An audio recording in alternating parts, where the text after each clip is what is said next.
हम लोग स्टार्ट करेंगे क्लास 12 का कोर्स का फर्स्ट चैप्टर नंबर 1 रिलेशंस। बच्चों, रिलेशंस चैप्टर को अच्छी तरह समझने के लिए हम लोगों को एक टॉपिक आना चाहिए, कार्टीजन प्रोडक्ट। कार्टीजन प्रोडक्ट हम लोगों ने थोड़ा सा फर्स्ट ईयर क्लास में पढ़ा हुआ है, कार्टीजन प्रोडक्ट। तो कार्टीजन प्रोडक्ट में क्या होता है बच्चों, ए क्रॉस बी और बी क्रॉस ए वगैरह टर्म आप लोगों ने निकालना सीखा होगा। इसी को कार्टीजन प्रोडक्ट कहते हैं। इसकी डेफिनेशन क्या हुई, जैसे ये कह दिया जाए let A and B are two non empty sets. Let A and B are two non empty sets, then their Cartesian product A cross B is defined as A cross B is equal to A comma B is such that A belongs to A and B belongs to B। यहाँ पर ये बात ध्यान रखनी है बच्चों, पहला वाला एलिमेंट सेट ए से आएगा, दूसरा वाला एलिमेंट सेट बी से आएगा। ये हो गया हमारा ए क्रॉस बी। अगर हम यहाँ पर बी क्रॉस ए लिख रहे होंगे और मान लो कि मैंने लिख दिया alpha comma beta is such that, तो यहाँ पर मुझे लिखना पड़ेगा बच्चों alpha belongs to B and beta belongs to A. ये बच्चों कार्टीजन प्रोडक्ट बोला जाता था। इसको हम लोगों ने 11वीं क्लास में पढ़ा हुआ था। इनफैक्ट 11वीं में रिलेशंस के कोई क्वेश्चन नहीं थे, जो क्वेश्चन थे वो सबके सब कार्टीजन प्रोडक्ट के ही थे। लेकिन बच्चों चैप्टर का नाम जो है उन लोगों ने वहां पे रखा हुआ था रिलेशंस, जबकि रिलेशंस अब सही मीनिंग में 12th में आएगा। तो मैं आपको एक एग्जांपल के थ्रू कार्टीजन प्रोडक्ट को और क्लियर किया देता हूं। ये तो कार्टीजन प्रोडक्ट की डेफिनेशन हो गई। अब मैं इसके बाद आपको क्लियर करता हूं कार्टीजन प्रोडक्ट को एक एग्जाम्पल से। एग्जाम्पल में कार्टीजन प्रोडक्ट क्या होगा बच्चों, तो हम ये कहेंगे बच्चों कि ए क्रॉस बी में क्या आएगा, ए क्रॉस बी में जो आएगा वो होगा 1,4 और पहले ए का एलिमेंट फिर बी का एलिमेंट, 1,4 1,5 एंड 2,4 2,5 देन 3,4 एंड 3,5। ये बच्चों होगा हमारा ए क्रॉस बी। और अगर इसी क्वेश्चन में हम लोग बी क्रॉस ए निकालेंगे तो बी क्रॉस ए में पहले बी का एलिमेंट लिखा जाएगा फिर ए का एलिमेंट लिखा जाएगा। यानी कि बी क्रॉस ए अगर हमें लिखना होगा उसको हम लिखेंगे बच्चों 4,1 4,2 4,3, 5,1 5,2 और 5,3। तो ये था बच्चों हमारा कार्टीजन प्रोडक्ट। कार्टीजन प्रोडक्ट को हम लोग एक और तरीके से लिख सकते हैं। कार्टीजन प्रोडक्ट को बच्चों हम लोग 3 तरीके से लिख सकते हैं। ये था हमारा ए cross B.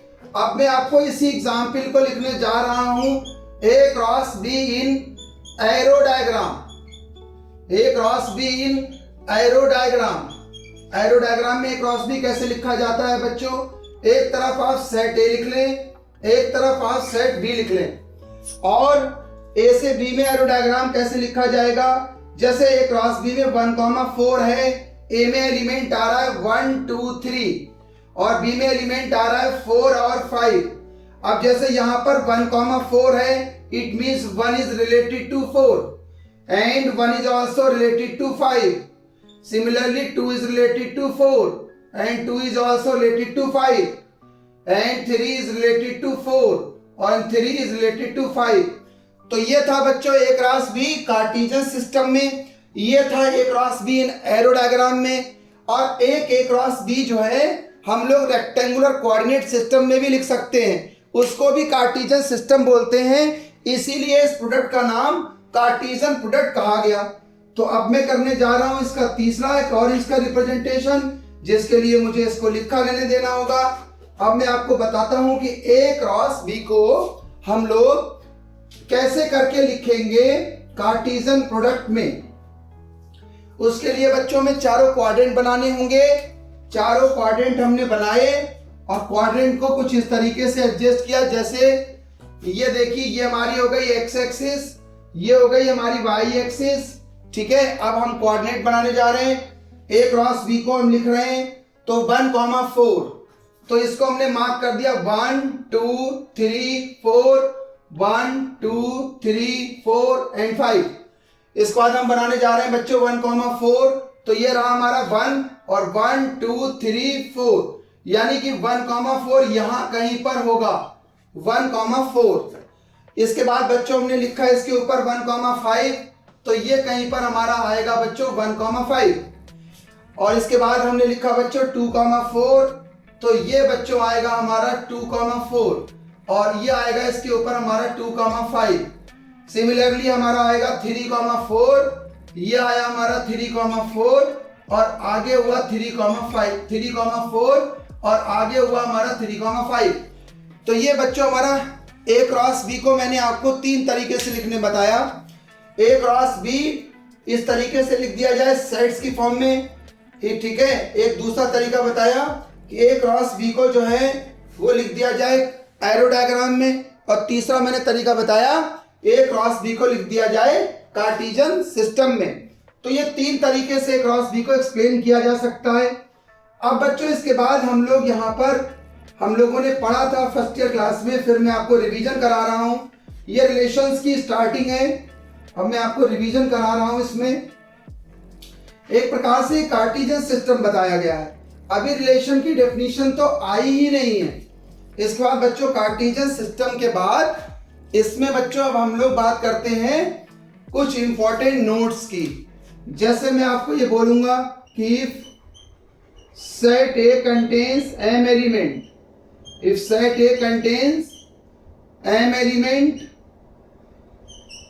and set B contains n element, set B contains n element, then A cross B and B cross A will contain m into n ordered pairs. यानी कि अगर दो सेट में एक सेट में m एलिमेंट है और एक सेट में n एलिमेंट है, तो a क्रॉस b में m into n ordered pairs होंगे बच्चों। दूसरा यह है कि जैसे अभी मैंने आपको एग्जांपल दिया था कि एक सेट था a जिसके अंदर मैंने लिखा था बच्चों 1 2 3 और एक सेट था b जिसके अंदर 4,5 लिखा था। तो हम लोगों ने A क्रॉस B में कितने पेयर आए थे 6, यानी कि 3 यहाँ पर है इंटू 2, यानी 6 ऑर्डर्ड पेयर्स इसमें आए थे। या फिर हम इसमें B क्रॉस A में भी देखेंगे तो भी हम ये कह सकते हैं कि 2 इंटू 3 यानी कि 6 ऑर्डर्ड पेयर्स जो है वो इसमें 6 ऑर्डर्ड पेयर्स आएंगे। तो ये बच्चों बहुत इंपॉर्टेंट एक नोट पॉइंट था जिसको हमने 11वीं क्लास में पढ़ा होगा। अभी हम अभी हम लोग कार्टेशियन प्रोडक्ट का 11 का रिवीजन कर रहे हैं। इसके बाद मैं आपको बताता हूं बच्चों एक और नोट पॉइंट, फिर हम लोग रिलेशन की डेफिनेशन पर आएंगे। ध्यान रहे बच्चों, जो ए क्रॉस बी में एक ऐसे करके ये एलिमेंट आता है, इसको हम लोग एलिमेंट न बोल के इसको बोलते हैं ऑर्डर्ड पेयर। इसको क्या बोलते हैं बच्चों? Ordered pair. जबकि सेट में जो लिखा जाता था उसको हम लोग बोलते थे एलिमेंट, जबकि क्रॉस प्रोडक्ट में जो लिखा जाता है, कार्टेशियन प्रोडक्ट में जो लिखा जाता है, उसको हम लोग बोलते हैं बच्चों ऑर्डर्ड पेयर। अब एक और यहां पर बहुत इंपॉर्टेंट नोट आ रहा है। नोट यह है कि if set A and set B contains n elements in common, n elements in common, अगर a क्रॉस b और b क्रॉस a में n एलिमेंट्स कैसे हैं? कॉमन है, then if set a and set b contains n elements in common, then a cross b and b cross a will contain n square ordered pairs, n square ordered pairs in common. यानी इसमें जो है वो n square order pairs common होंगे। For example अगर मैं आपको यहाँ पर बताऊं कि a इज इक्वल टू, मैंने एक सेट लिया जिसके अंदर एलिमेंट लिए ए बी सी, और b इज इक्वल टू एक सेट लिया जिसके अंदर मैंने एलिमेंट लिए बी सी डी। अगर मैं इसमें बच्चों a क्रॉस b निकालूंगा तो उसके अंदर according to our first formula, first note point, हम कह सकते हैं कि इस ऑर्डर पेयर आने वाले हैं 3 इंटू 3 मतलब 9। पहला आएगा बच्चों a क्रॉस b और a क्रॉस c और a क्रॉस d। फिर आएगा बच्चों b cross b, b cross c और b क्रॉस d। और फिर आएगा बच्चों c क्रॉस b और c cross c, c cross d। ये बच्चों हमारा a क्रॉस b में 9 ऑर्डर पेयर आए। अब इसी तरीके से बच्चों अगर हम b क्रॉस a निकालें तो b क्रॉस a में भी 9 ऑर्डर पेयर होंगे, b cross a and b cross b and b cross c। Then c cross c comma a, c comma b and c comma d, c comma c। Then d comma a और फिर आएगा बच्चों d comma b और फिर आएगा d comma c। अब बच्चों इस फॉर्मूले के अकॉर्डिंग अगर सेट A और सेट B में n एलिमेंट कॉमन होते हैं जो कि यहाँ पर 2 हैं B और C, तो 2 का स्क्वायर यानी कि 4 पेयर दोनों जगह से कॉमन होने चाहिए। तो आइए देखते हैं कि हमारे 4 पेयर कौन कौन से हुए। देखो भाई, एक तो B कॉमन हो गया बेटा, ठीक है। इसके अलावा में भाई एक हमारा C दोनों जगह से कॉमन हो गया, ठीक है। इसके अलावा में 2 पेयर ये आ गए हमारे, और इसके अलावा में जो है 2 पेयर और होंगे। एक पेयर हमारा यहाँ पे C ये 2 आ गए पेयर, 2 पेयर और होने चाहिए, इसको हम लोग ढूंढते हैं। एक B B C और एक आ गया C एंड आफ्टर दैट यहाँ पर देखते हैं A B कॉमन नहीं है, BA से B भी कॉमन हो गया, B भी तो हम लिख चुके हैं। AC नहीं है, BC देखिए एक BC हमारा ये कॉमन हो गया, BC से कॉमन हो गए 3। एक पेयर यहाँ पर और कॉमन होगा कोई ना कोई, इसको हम लोग ढूंढ लेंगे। तो वो हमारा पेयर यहाँ पर देखिए कौन सा हो गया, BC के बाद BD हुआ, BD नहीं है कॉमन, CB नहीं है और CB नहीं है, और यहाँ पे CD भी नहीं है।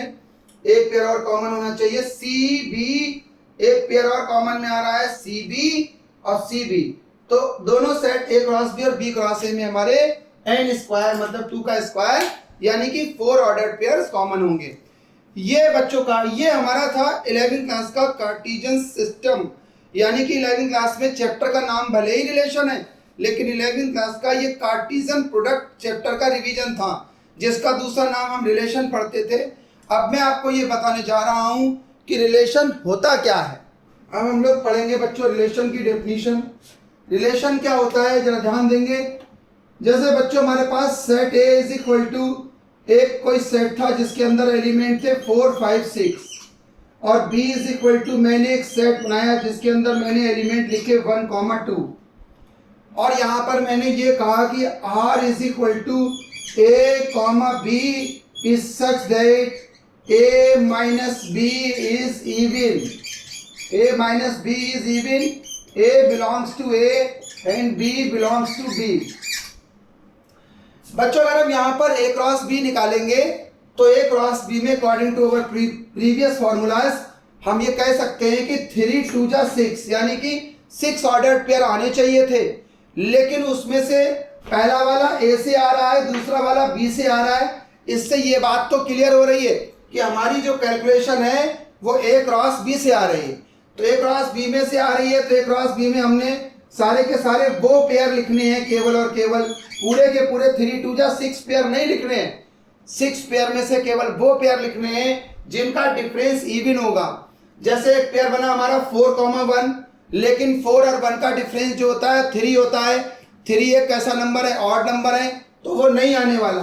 तो यहाँ पर आएगा बच्चों 4 2, क्योंकि 4 और 2 का डिफरेंस 2 होता है जो इवन नंबर है।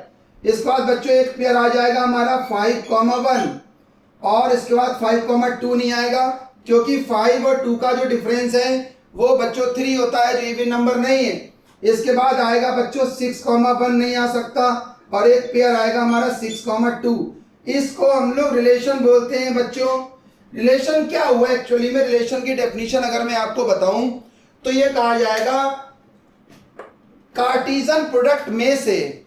कार्टीजन प्रोडक्ट मतलब अगर सेट ए और बी है तो चार हो सकते हैं, A cross B, B cross A cross A, B cross B. और अगर कोई और सेट है पी क्यू तो P cross Q, Q cross P, P cross P, Q cross Q. ये यहां से पता लगता है पहला एलिमेंट किस सेट से आ रहा है, दूसरा किससे आ रहा है। अगर पहला ए से आ रहा है, दूसरा बी से आ रहा है तो मतलब ए क्रॉस बी, और पहला बी से आ रहा है, दूसरा ए से आ रहा है मतलब बी क्रॉस ए।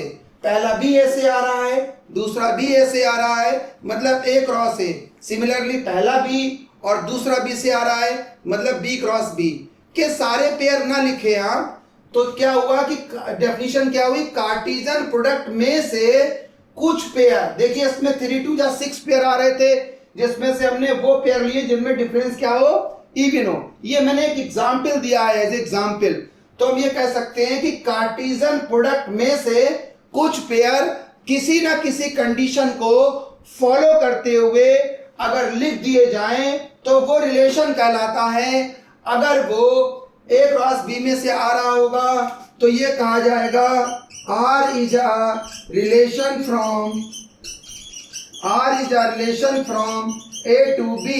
और अगर वो B क्रॉस A में आ रहे होंगे पेयर तो R is a relation from B to A, या A क्रॉस A में से आ रहे होंगे तो वहां कहा जाएगा R is a relation on set A, या B क्रॉस B में से आ रहा होगा तो R is a relation on set B। अब बच्चों बात आती है कि क्या A माइनस बी इवन, ऐसा केवल एक ही रिलेशन होता है? जी नहीं। इसके लिए मैं आपको एक नोट पॉइंट लिखवाता हूं कि अगर एक सेट में m एलिमेंट और एक सेट में n एलिमेंट है तो कुल कितने रिलेशन बनाए जा सकते हैं, इसका हमारे पास एक फॉर्मूला है। फॉर्मूला यह है, तो बच्चों अब मैं आपको नोट बताने जा रहा हूं कि सेट A और B में कितने रिलेशन पॉसिबल हैं। तो इसके लिए फॉर्मूला यह है कि if set A contains m elements and set B contains n elements, then total number of relations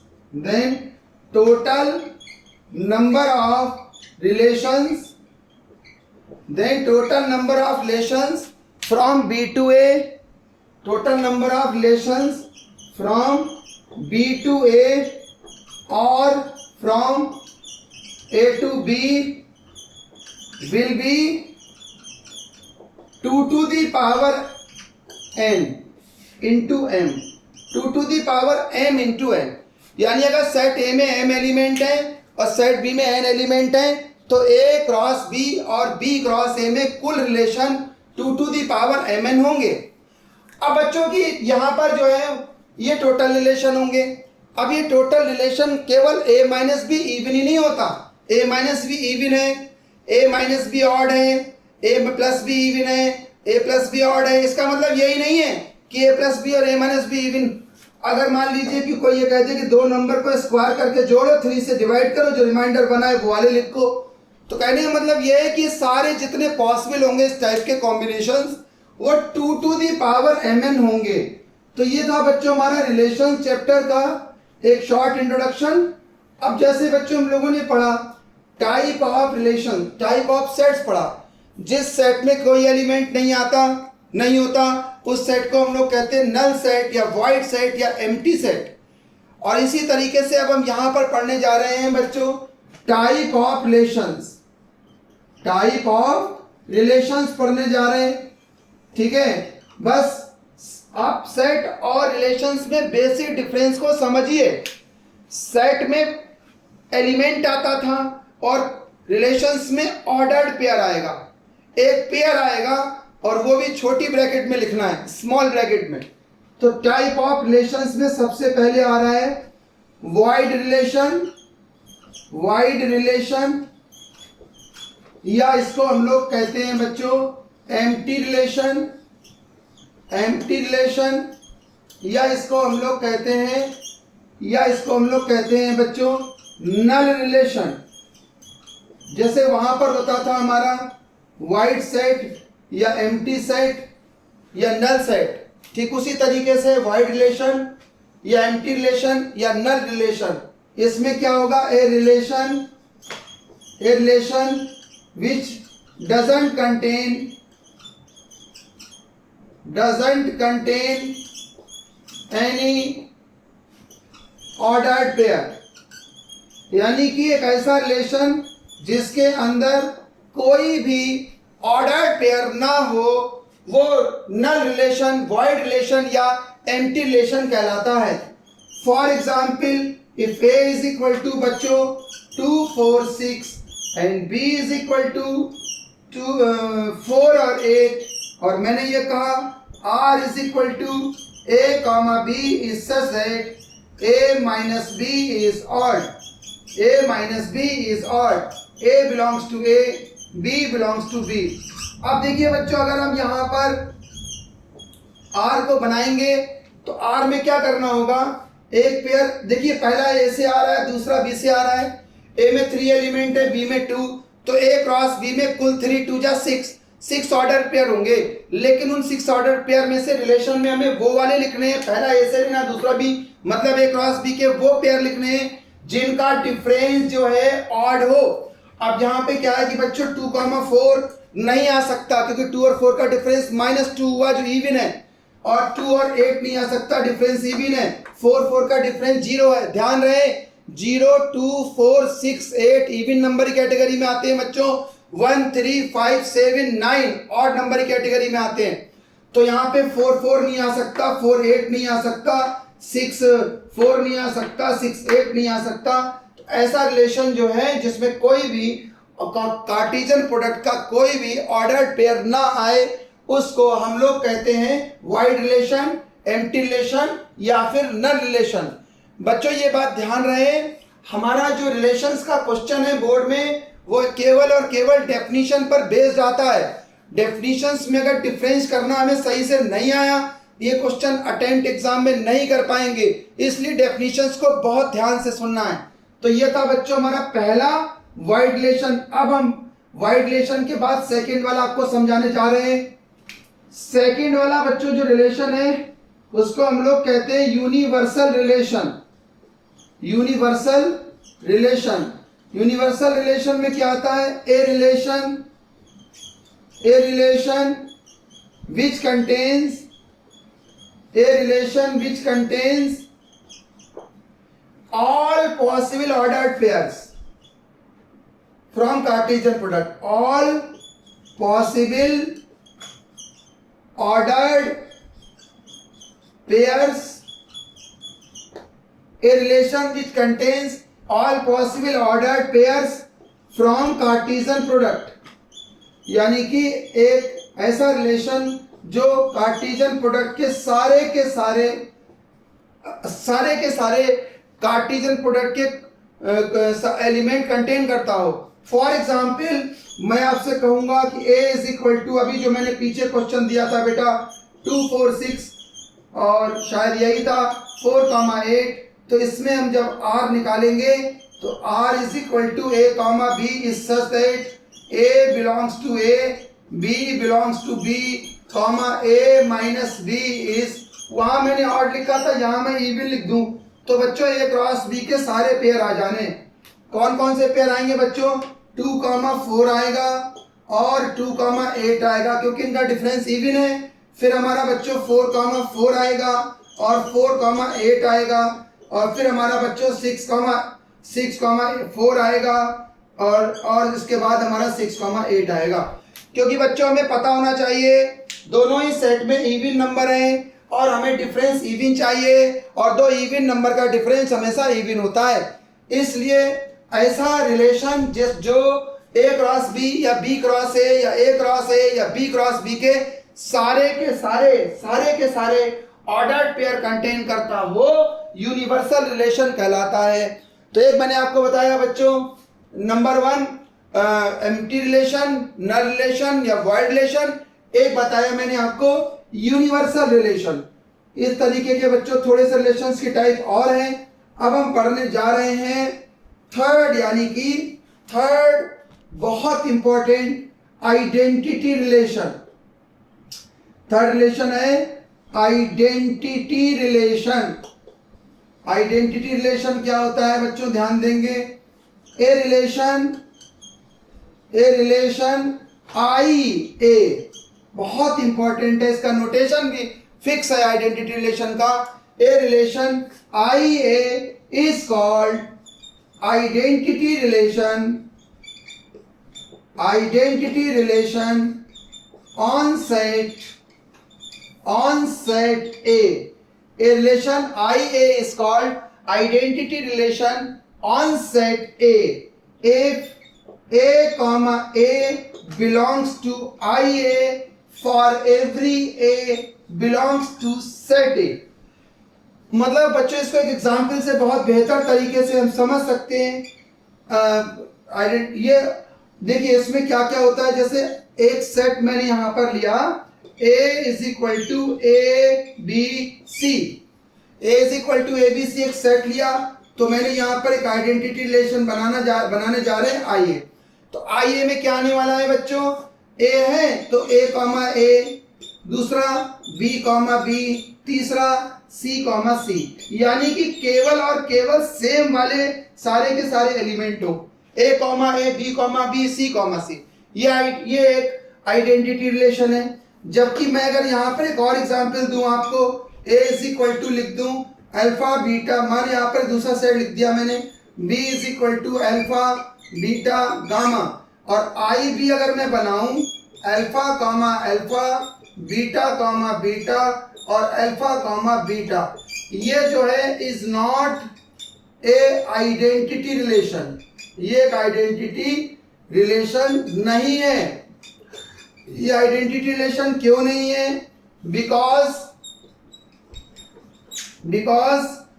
gamma belongs to B, but gamma comma gamma doesn't belongs to I B. also IB contains alpha comma beta. तो ये एक identity relation नहीं बोला जाएगा। Identity relation में केवल same वाले pair होंगे और सेट में जितने एलिमेंट हैं सबके पेयर होंगे।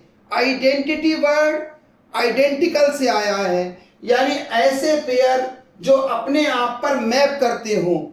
अगर मैं आई ए को आइडेंटिटी बोल रहा हूं, एक तरफ ए में ए बी सी है, दूसरी तरफ ए में ए बी सी है, तो ए पर मैप करे, बी बी पर करे, सी पर करे केवल, तो ऐसा रिलेशन क्या कहलाता है, हमारा आइडेंटिटी रिलेशन कहलाता है।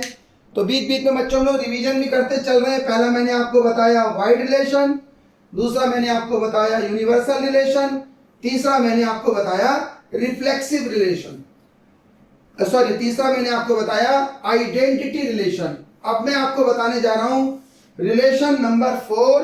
फोर्थ रिलेशन जो हमारा है बच्चों, फोर्थ रिलेशन है हमारा रिफ्लेक्सिव रिलेशन।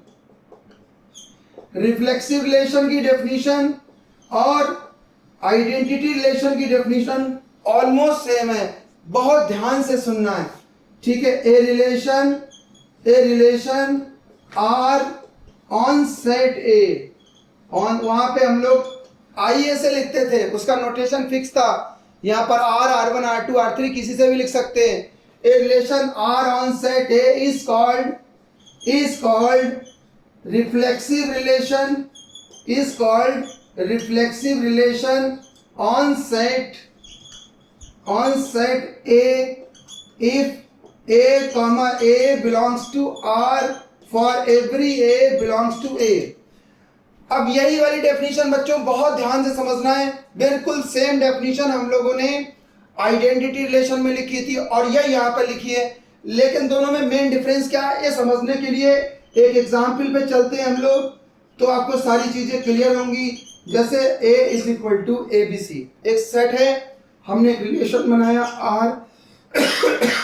R में आएगा बेटा A कॉमा A, B कॉमा B, सी कॉमा सी, और एक और कोई लिख दिया A comma B is reflexive relation. ये एक रिफ्लेक्सिव रिलेशन बोला जाएगा। यानी कि अगर हम बात करें रिफ्लेक्सिव रिलेशन की, तो रिफ्लेक्सिव रिलेशन में बच्चों सारे सेम वाले तो होंगे ही होंगे, यानी कि आइडेंटिटी वाले जो रिलेशन ऑर्डर्ड पेयर थे वो सारे के सारे रिफ्लेक्सिव में होंगे ही होंगे। लेकिन इसके अलावा में इसमें कोई और एक्स्ट्रा भी हो सकता है। जैसे मैं यहाँ पे कह दूं कि भैया ए ए हो गया, बी बी हो गया, ए बी हो गया, ए सी हो गया, तो इसको हम लोग रिफ्लेक्सिव नहीं बोल सकते, नॉट रिफ्लेक्सिव रिलेशन। ठीक है, क्यों? क्योंकि not reflexive relation because C belongs to A, C तो ए में है, but C C doesn't belongs to R two, C C R two में नहीं है। यानी कहने का मतलब यह है कि जो रिफ्लेक्सिव रिलेशन होता है उसमें जितने एलिमेंट सेट में हैं सारे एलिमेंट की इमेज इटसेल्फ होनी चाहिए, सेम वाले सारे एलिमेंट होने चाहिए, ए comma A, B comma B, C comma सी। इसके अलावा में कोई और है तो और अच्छा है, और नहीं है तो इसी रिलेशन को हम लोग बच्चों आइडेंटिटी रिलेशन कहते हैं। यानी कहने का मतलब यह है कि आइडेंटिटी रिलेशन जो है वो रिफ्लेक्सिव रिलेशन का ही एक लिमिटिंग केस है। अगर आप ध्यान से सुनो मेरी बात को, तो यहां पर एक कंक्लूजन भी निकल रहा है। वो कंक्लूजन ये है कि every identity relation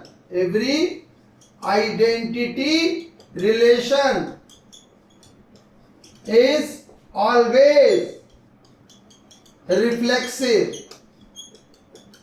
but its converse is not true, not always true, not always true। अब देखिए यहाँ पे बच्चों कंफ्यूजन बिल्कुल नहीं रखना है हम लोगों को। यानी कि अगर ए बी सी सेट में है तो आइडेंटिटी में ए बी बी सी सी ही होगा केवल, जबकि रिफ्लेक्सिव में ए बी बी सी सी तो होगा ही होगा, साथ साथ में और कोई pair like A comma B, B comma A, B comma C, C comma B, A comma C, C comma A type का और भी हो सकता है। यानी कि हम कह सकते हैं कि आइडेंटिटी जो है वो रिफ्लेक्सिव का एक लिमिटिंग केस है, रिफ्लेक्सिव का एक स्पेशल केस है। तो यह था हमारा बच्चों फोर्थ रिलेशन। इसके बाद बच्चों हम लोग एक पढ़ते हैं सिमेट्रिक रिलेशन, और फिर पढ़ेंगे ट्रांजिटिव और फिर एंटी सिमेट्रिक। उसके बाद क्लास हम लोग आज अपनी ओवर करेंगे। उसके बाद फिर मैं अगली क्लास में आपको इन पर रिलेटेड क्वेश्चन करने की टेक्निक्स और टिप्स डिस्कस करूंगा। तो बच्चों इसके बाद 1 2 3 4 आइडेंटिटी एक हो गया हमारा नल रिलेशन, दूसरा हो गया यूनिवर्सल रिलेशन, तीसरा आइडेंटिटी रिलेशन, चौथा रिफ्लेक्सिव। अब हम बात करते हैं पांचवा सिमेट्रिक रिलेशन। सिमेट्रिक रिलेशन क्या होता है बच्चों? सिमेट्रिक रिलेशन में आता है a relation R is said to be a symmetric relation on set A if AB belongs to R implies BA belongs to R for every AB belongs to set A। यानी कि जितने भी pair हों उसमें A B और B ए जो है, यानी कि दोनों तरफ से अगर 1,2 है तो 2,1 भी हो, 2,3 है 3,2 भी हो, 5,2 है 2,5 भी हो। सिमेट्रिक का मतलब होता है बच्चों उल्टा सीधा, दोनों तरफ से एक जैसा। तो ये सिमेट्रिक रिलेशन हो गया। इसके बाद बच्चों अगर हम बात करें transitive relation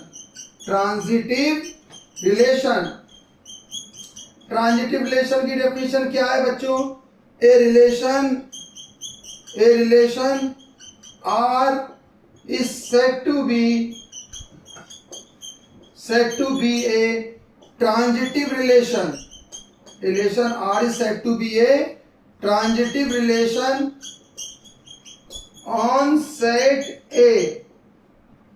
If relation R is said to be a transitive relation on set A, if A comma B belongs to R and B comma C belongs to R, implies A comma C belongs to R. यानी कि अगर A B are में है, B C R में, बीच का term same है, तो पहला आखिरी भी आर में होना चाहिए. For every A B C belongs to set A. अब बच्चों ट्रांजिटिव रिलेशन का बहुत अच्छा एग्जाम्पल है एक ये, कि जैसे कि हम सन का रिलेशन होता है फादर से, है ना, और फादर का रिलेशन होता है ग्रैंडफादर से. सन का रिलेशन फादर से, फादर रिलेशन ग्रैंडफादर से, बीच का टर्म सेम है, तो सन का इनडायरेक्ट रिलेशन जो है वो किससे हो जाएगा? ग्रैंडफादर से हो जाएगा. ऐसा रिलेशन बोला जाता है बच्चों ट्रांजिटिव रिलेशन. तो ट्रांजिटिव रिलेशन के बाद 6 के बाद एक और टाइप रह जाती है 7, केवल एंटी सिमेट्रिक, फिर 2 छोटे नोट पॉइंट, और फिर हम लोग अगली क्लास में बच्चों इसके क्वेश्चंस करेंगे. डेफिनेशंस पर अच्छी तरीके से 2 बार इस वीडियो को देखकर डेफिनेशंस और एग्जाम्पल बनाने की कोशिश करेंगे. अब हम लोग करते हैं 6 और last relation, anti symmetric relation. Anti symmetric relation. Anti symmetric relation क्या होता है बच्चों? A relation R is said to be an anti-symmetric relation. An anti-symmetric relation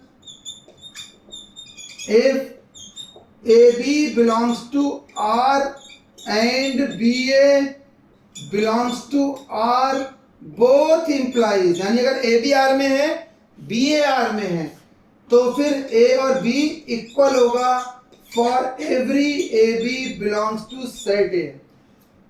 अगर बच्चों आप जरा सा इस डेफिनेशन को इमेजिन करोगे, जरा सा भी इस डेफिनेशन को सोचोगे, तो पाओगे एंटी सिमेट्रिक रिलेशन जो है हमारा, ये रिलेशन जो आइडेंटिटी रिलेशन है वही एंटी सिमेट्रिक रिलेशन कहलाता है. यानी यहाँ पर आइडेंटिटी रिलेशन और एंटी सिमेट्रिक एक ही बात है. चूंकि किताब में अब डेफिनेशन में लिखा हुआ है, इसलिए मेरा बताने का जो है वो फर्ज है कि मुझे बताना चाहिए, आपको रिस्पॉन्सिबिलिटी है. क्योंकि अब मल्टीपल चॉइस क्वेश्चंस में कहीं पर एंटी सिमेट्रिक रिलेशन का अगर आपने कोई ऑप्शन देख लिया तो आपको लगेगा कि शायद सर ने ये वाली बात तो बताई नहीं कि एंटी सिमेट्रिक रिलेशन क्या होता है, इसलिए ये वाली बात बतानी जरूरी थी. अदरवाइज मैं ये कह सकता हूं कि एंटी सिमेट्रिक रिलेशन को ही आइडेंटिटी रिलेशन कहते हैं. इसके बाद बच्चों 2 छोटे छोटे नोट हैं, बस केवल इनको हम लोग ध्यान से देख लें, इन पर हमारे बहुत एमसीक्यू क्वेश्चंस बनते हैं. पहला नोट पॉइंट ये है कि if set A contains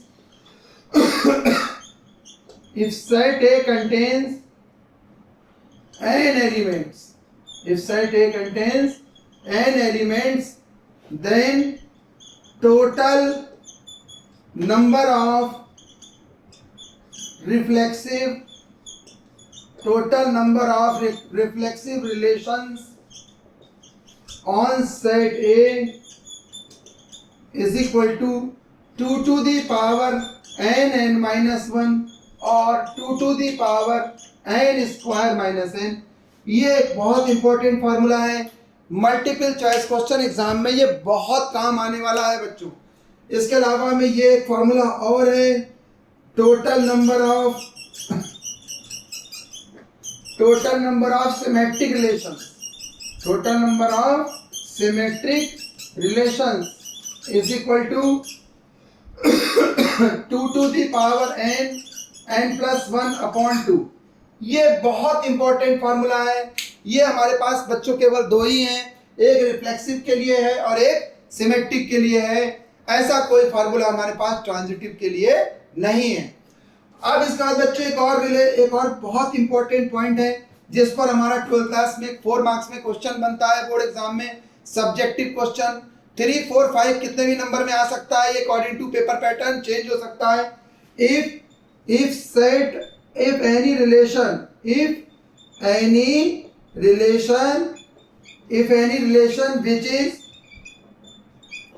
which is reflexive comma symmetric and transitive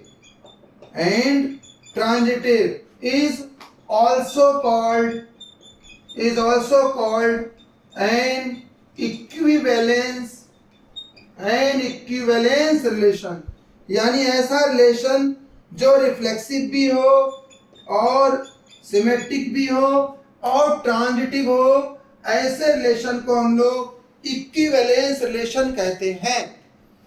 मेरे प्यारे बच्चों, चैप्टर 1 12 क्लास रिलेशंस में बोर्ड एग्जाम में रिलेशन फंक्शन का जो वेटेज प्रपोज्ड है वो जो है वो 4 मार्क्स के आसपास का है। ठीक है, 4 मार्क्स का भी क्वेश्चन आ जाता है। अब 4 मार्क्स के वेटेज में वो अगर एक 1 मल्टीपल चॉइस क्वेश्चन देंगे तो एक 3 मार्क्स में इक्विवेलेंस का सब्जेक्टिव क्वेश्चन भी बना सकते हैं। या पता लगा कि उन्होंने जो है डायरेक्टली एक 4 मार्क्स का सब्जेक्टिव क्वेश्चन ही बना दिया और ऑब्जेक्टिव क्वेश्चन कोई नहीं दिया। लेकिन अगर ऑब्जेक्टिव क्वेश्चन देंगे तो एक तो मैंने आपको बताया टोटल, अगर सेट ए में m एलिमेंट है और सेट बी में n एलिमेंट है तो 2 टू दी पावर mn जो है वो टोटल रिलेशन होते हैं, a से b में या b से a में। और यहाँ पे सेट mn ये फार्मूले बहुत इंपॉर्टेंट हैं बच्चों। ये क्वेश्चन केवल और केवल डेफिनेशन पर डिपेंड करता है। अगली क्लास में मैं आपको क्वेश्चन डिस्कस करने वाला हूँ। ये इसमें टाइप ऑफ रिलेशंस को अच्छी तरह प्रैक्टिस करें, एग्जाम्पल बनाएं और खूब ढेर सारा इनके बारे में सोचें। और अगर आप अपनी 12th स्टैंडर्ड की कोई भी बुक सॉल्व कर रहे हैं तो उस बुक की फर्स्ट एक्सरसाइज आप लगाकर शुरुआत का बेसिक्स में आप जा सकते हैं और डेफिनेशन को बहुत ध्यान से समझें और इन पर एग्जाम्पल बना के जरूर देखें। अगली क्लास में बच्चों मैं आपको ये बताने वाला हूँ कि इक्विवेलेंस रिलेशंस के क्वेश्चंस की प्रूविंग कैसे की जाती है। ये एक बहुत इंपॉर्टेंट कंसेप्ट है जिस पर बोर्ड में लगातार पिछले 8-10 साल से लगातार एक सब्जेक्टिव क्वेश्चन बन रहा है, होपफुली आगे भी बनेगा। तो ये हम अगली क्लास में जो है इसको डिस्कस करने वाले हैं। तो आज की वीडियो हम यही खत्म करते हैं। ये हमारा relations chapter 1 relations video first था। सेकेंड वीडियो में मैं क्वेश्चन डिस्कस करूंगा वीडियो 2 और थर्ड में फिर उसके बाद आप लोग जब क्वेश्चन ट्राई करेंगे तो आपकी प्रॉब्लम्स को लेकर उनका सोल्यूशन बनाऊंगा और एक उसकी वीडियो होगी। Thank you.